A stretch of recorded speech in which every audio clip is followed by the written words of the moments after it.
Greetings, fellow hunters. Well, our look at Supernatural Season 5 now continues on with Abandon All Hope. A limo parks underneath the spaghetti junction of freeway crossroads. A mature, portly man climbs out and buries a tin box in the gravel and dirt. A man dressed in black soon appears behind him. Mr. Pendleton, I presume, he says, introduces himself as Crowley. Mr. Pendleton quickly establishes that he was previously negotiating with a very attractive young lady.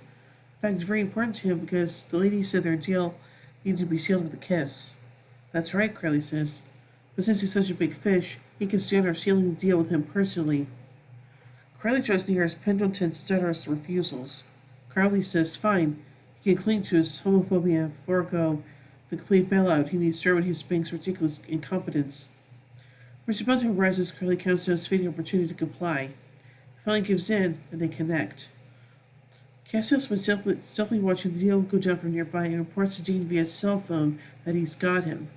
The Winchesters have learned, thanks to Becky and her encyclopedic knowledge of the supernatural books, that Crowley may be in possession of the Colt, revealed at the end of the real Ghostbusters. Cassiel continues to follow him, but is prevented from entering his compound because it's protected by Enochian warding magic. Dean thanks for the intel and tells him that they will take it from there. As Stephen and Crowley's compound and a seductively clad Joe approaches the entrance gate and press for a disabled car on the intercom. Two henchman types respond, and one of them is immediately brash towards her. When she pretends to have second thoughts about needing help and turns to go, his eyes turn black and he grabs her and snarls at her to get inside.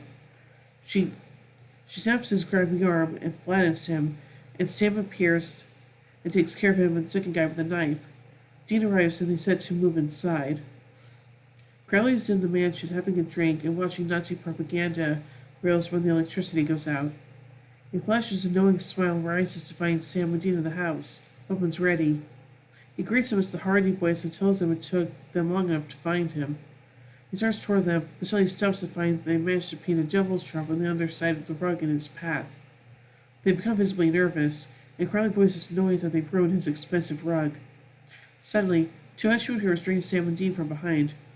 Crowley produces the Colt and points it directly at Dean, but then adjusts the Sam and shoots the demon that's restraining Dean right between the eyes, and does the same thing to the one holding Sam.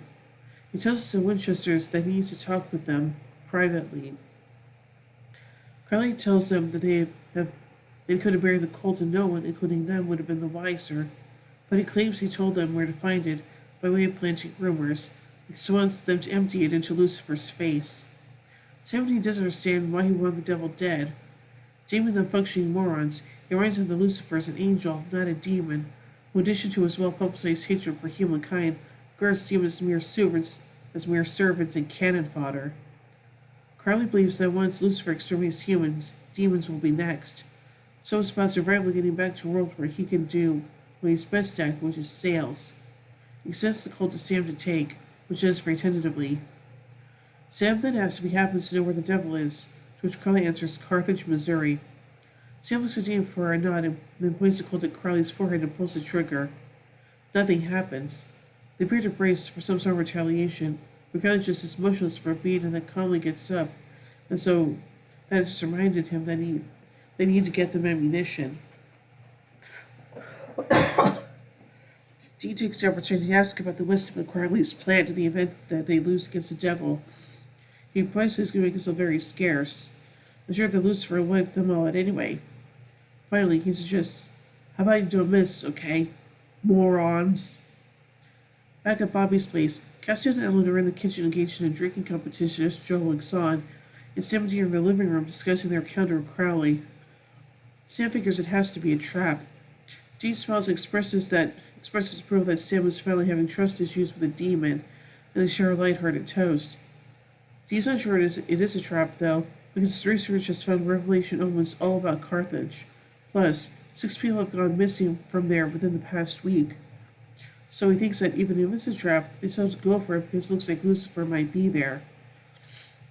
Sam concurs, but Dean goes on to say that Sam can't go. The risk is too big that something could go terribly wrong for them. Reason that if it's just Dean and Lucifer crushes him and wins this battle, they've only lost a game piece. When Sam is there, Lucifer ends up with his vessel, hand-delivered. Sam shuts him down immediately, pointing out that they should have learned by now that if they're going to do this, they're going to do it together. Dean says okay, The discussion ends reiterating that it's a stupid friggin' idea for Sam to go. Looks past Sam and fixes eyes upon Joe, who's sitting in the kitchen, not facing him. Boy, talk about stupid ideas, says Sam. Dean goes in the kitchen and attempts to use his last line of Earth's speech on Joe. When she calls him out on it, she completely doesn't shut him down. They almost kiss. Then she stops loud and clears that if it is their last on Earth, she's going to spend it with self-respect intact. Bobby calls everyone in so he can shoot a group photo. Everyone grumbles a little but he insists, "I'm just going to use something to remember your sorry asses by." Castiel echoes Bobby's sentiment. Tomorrow, they hunt the devil. This is their last night on Earth. When the team arrives in Carthage, it appears to be empty and no one can get cell phone service. Dean and Sam go off to make contact with law enforcement and leave Castiel and the Harvilles to look for townspeople. Castiel gets out of the car and declares that the town is empty. He sees Reapers everywhere, standing motionlessly. He tells Angel the Reapers only gather like this at time of great catastrophe on the scale of the Chicago fire, the San Francisco quake, and Pompeii. He leaves to find out why they've come. He follows the only Reaper that seems to be moving and ends up being captured by Lucifer. Lucifer has Castiel trapped in the circle of holy fire. Castiel merely recognizes that there was something wrong with Lucifer's vessel. Lucifer admits that Nick is wearing a bit thin, and that his body can't contain him forever. Castiel tells him firmly, "You are not taking Sam Winchester. I won't let you." Lucifer acknowledges his loyalty, but expresses frustration that Castiel, of all angels, is fighting against him. Since they were both cast out of heaven for rebelling, he figures that puts them on the same side. If heaven succeeds in killing him, Castiel is next on the list. Castiel says he will die but perhaps Lucifer further his interests. "I suppose he will," Lucifer replies. The Winchesters and Harvilles meet up again, neither pair having found any citizens in the town. Dean asks after Castiel is told that he went to investigate the influx of Reapers. He admits they've only been in town for 20 minutes and already lost their angel advantage. Demon Meg suddenly appears. She has hellhounds in tow and mockingly tells them that they shouldn't have come. She says her father wants to see them now so they can come the easy way or make it really, really hard. They all agree on defiance. The Dean shoots a hellhound he detects near her feet. They all turn and make a run for it as Meg laughs. When Dean gets knocked off his feet by a hellhound, Joe sees him fall and turns back, firing. Dean tells her to stay back when she keeps firing, getting the hellhound away from Dean and finally killing it. A second later, she's knocked onto her back, and left side is shredded to ribbons by invisible claws. Dean scoops her up, but they all manage to take shelter in a hardware store. In the hardware store, Sam and Dean frantically secure the doors with chains and all line the entrances with a road saw, but Ellen tries to help Joe, who's bleeding profusely. Dean manages to raise Bobby on a CB radio and tries to stay composed as he tells him about Joe's condition, the dire state of things. Resolved by the horde of Reapers, Bobby surmises that Satan is there to work a ritual that will unleash death, as in the Horsemen. The Reapers are in town waiting for their boss to appear. Bobby's also been doing research at Carthage since they left, and their discussion has just brought some facts into alignment for him. The ritual they uncovers dictates that the angel of death must be brought into this world at a place where awful carnage has taken place, and it must happen at midnight. One such place in Carthage happens to be William Jasper's farm, where a brutal battle of soldiers named the Battle of Hellhole was fought during the Civil War. In the place where Castiel's being held, Meg enters reports to Lucifer that she's got the Winchesters cornered and asks what she should do with them. She just protests when he instructs her to leave them alone. He quiets her and assures that everything happens for a reason. He turns to Castiel and offers him a last chance to change his mind and follow him. Castiel lets him say the pipe lay out overhead while Lucifer and Meg focus on each other, throws him an icy look in response. At the hardware store, Joe overhears Dean and Sam trying to make plans to get her and Ellen past the hellhounds and out of town, and then somehow make it back to Jasper's farm by midnight to use the cold on the devil. She interrupts them and implores them all to be realistic. She can't move her legs anymore, and she can't move because her guts are being held in by an ace bandage. She makes it clear that she is not going anywhere. Ellen tells her to stop talking like that. Joe tries to make her get that she can't even walk, much less fight. But she can do something important, and have everything they need to get it done. She lists the things they'll need to gather in the store to build a bomb. Ellen protests and starts to weep, and Dean tells her no. She shuts it up by asking if he has any other plan. These hellhounds all have their scents down now, so they will stay on the trails forever. There's the only way to rip those mutts a new one by leaving her there to lure them close with her finger on the detonator. It will at least buy the rest of them a few minutes head start. Ellen looks at Dean as if to get him to talk Joe out of it. Joe tells her that this might literally be her last chance to treat her like an adult. Ellen struggles to stifle her tears and tells the boys to get to work. After Sam and Dean have tearful goodbyes with Joe, Ellen kneels beside her and calmly smiles. Joseph's cry says, "Mom, no." Ellen says someone has to open the door to let the hounds in because Joe can't move. This is important, and she will not leave her there alone. Dean and Sam start to protest, but Ellen tells them twice to get going. As they turn to go, Ellen tells them, "Kick it in the ass. Don't miss." When the boys made out of the building, she clears the chains and salt from the door and insists her wraps around Joe. Joe discovers that she's already gone. She sobs, but then hears the hellhounds burst in, braces and clutches Joe's hand in the detonator. When she feels the hellhounds spread their face, she snarls, "You can go straight back to hell, you ugly bitch," and detonates. Having just barely cleared the blast zone, the boys turn and witness the inferno. Sam and Dean arrive at the farm and spy Lucifer at the head of a crowd of motionless townspeople shoveling into a hole. The boss get ready to get set, so luckily foregoing last words. Sam ensures Lucifer with a shot in hand and yells, "You want to see me?" Lucifer casually tells him that he doesn't need the gun, as he would never really hurt him. Dean appears from Lucifer's blind side and aims a cold at his forehead. "Yeah, well, I heard you," Dean snarls, "so suck it," and pulls the trigger. Lucifer falls, and the boys look each other in silence, not really sure what to do next. Lucifer gets deeply and whines, "Ow!" Sam and Dean are mortified. He gets up and points at the colt. And asks Dean, "Where did you get that?" Before Dean can respond, he smacks him across the field and into a tree, knocking him out. He tells Sam not to feel too bad.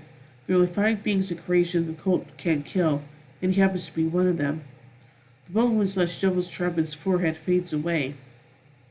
Lucifer goes back to shoveling as Sam hurries over to Dean and checks his pulse. Lucifer leans on the shovel for a second as Sam admits too crazy to hope that he would just say yes right now. Sam shouts that it will never happen. Lucifer taunts him by saying he thinks it will happen within 6 months in Detroit, and Michael urges him to conserve his obvious rage so that he can use it for his own purposes later. Growing more frustrated, Sam demands to know exactly what he did to the town. Lucifer reveals that as part of the ritual, every able-bodied man was possessed with a demon, and the rest of the townspeople are in the hole that he's tending to. He says he knows it's awful, but it's what he had to do, and Sam of all people should understand. Sam wants to know what he could possibly mean by that. As he did with Castiel, Lucifer begins to draw comparisons between himself and Sam to support why Sam should support him. He too had an older brother he idolized, that he begged to stand with and trust him. But instead he turned on him. His brother Michael called him a freak and a monster and beat him down, all because he had a mind of his own. Sam was visibly disturbed by the parallel. Lucifer excused himself to continue with the summoning ritual, as it's almost midnight. Dean comes soon, he and Sam watches Lucifer sacrifices the demons one at a time. Noting Sam and Dean's reactions, he apologetically says, "What? They're just demons." Back in the ring of holy fire, Castiel's concentrating on loosening a bolt from the overhead pipe while Meg floats around, grinning with anticipation of Lucifer's takeover of heaven. She's confident that the demons will be going there soon. Castiel says that's not what he's heard. Attempting to keep her distracted as he dismantles the pipe, he tells her that demon named Crowley is sure that Lucifer is just using demons to achieve an end, and when he succeeds, he'll destroy them all. Meg recoils at Crowley's name and tells him he's wrong. Her father and creator walks the earth, as opposed to the deadbeat Castiel calls God. The pipe finally swings free from the wall and shoves Meg into the fire and into Castiel. He attempts to smite her by laying a hand on her forehead, but nothing happens. Meg ridicules his disconnect from heaven and calls him impotent sap. He responds by pushing her face into the fire and walking out over her. At the farm, the ground quakes as Lucifer stands with his arms outstretched over the masked grave. Behind him, Castiel appears next to Sam and Dean and motions for them to stay quiet. When Lucifer turns and sees that they've disappeared, he smiles. He walks forward and sings song voice, saying, "Oh, hello, death." Back at Bobby's place, television is blaring news reports of a storm system that is devastating several towns of Paulding County, Missouri. A staggering loss of life and property is predicted. Sam stands next to Bobby in front of his fireplace as he stares alongside with the photo he made everyone pose for the night before they went to Carthage, then tosses it onto the fire. Before the screen fades to black, the camera zooms in on Joe's face as Dean watches it burn. So anyway, let's take a look at some continuity from this episode. The Winchesters go after the Colt thanks to Becky's information from the previous episode. After acquiring the Colt, the Winchesters attempt to kill Lucifer with it, just as Future Team tried to do in the end. Lucifer, inhabiting Nick's body, was last seen in Free to Be You and Me. Ellen and Joe were last seen in Good God, Y'all. Meg was last seen in Sympathy for the Devil. Hellhounds were last featured in No Rest for the Wicked. And now finally, let's take a look at some trivia from this episode. The title of this episode is a reference to a passage in Dante Alighieri's Inferno, which depicts the narrator, Dante himself, take a trip down into different levels of hell with the Roman poet Virgil. As Dante passes through the gate of hell, an inscription is noted on the gate that reads, "Laesate ogni speranza, o voi entrare," which translates to, "Abandon all hope, ye who enter here." The scene where Castiel takes 5 shots in a row across from Ellen is a reference to Lord of the Rings, where Legolas is in a drinking contest with Gimli, who passes out, only for Legolas to comment, "I feel something. It's like tingle on my fingers. I think it's affecting me." The shot of Dean checking out Joe before he goes to unsuccessfully hit on her mirrors a shot of him checking her out in her debut, where he goes to hit on her but decides not to. Likewise, the shot of Joe about to kiss Dean in the kitchen is later mirrored in a much darker tone when he kisses her as she's dying. When Castiel lies about coming alone, Lucifer says he admires his loyalty and loyalty in general. Many viewers expressed puzzlement as to why Bobby burned the picture at the end of the episode. Simply that it was Bobby's way of giving the pair Hunter's funeral, as there were no bodies left to burn. Dean replies, "You mean like, as in this dude in Texas, or at least sure thing?" To Bobby's thought that Lucifer wants to unleash death. This is a reference to a letter written by Benjamin Franklin in 1789. In this world, nothing can be said to be certain except death and taxes. It's the first use of the book, The Political History of the Devil, written by Daniel Defoe in 1726. Things as certain as death and taxes can be more firmly believed. In honor of late Kim Manners, who died of cancer and was a director and producer on the show, during the filming of this episode, in the scene where Ellen says her final goodbye to Sam and Dean, Brad, when the cameraman instructed her to add in the line, "Kick it in the ass," which was Kim's catchphrase. The original line was supposed to be, "And Dean, don't miss." This is the first appearance of Crowley in the series. Crowley calls the Winchesters the Hardy Brothers, referring to the novel series The Hardy Boys by collective pseudonym of Franklin W. Dixon. Castiel being trapped in holy oil was a plot device which used him for teleporting Ellen and Joe, or anyone else for that matter, to safety or hospital before they died. Dean makes fun of Castiel's lingo by calling him Huggy Bear. In the 70s TV series Starsky and Hutch, Huggy Bear was a street-smart, confidential informant often played by child characters. In the movie adaptation of the show, the character is played by Snoop Dogg. With the photograph of Ellen, Bobby, Joe, Dean, Sam, and Cassius being taken, Bobby moves his leg even though at this point he's supposed to be paralyzed from the waist down.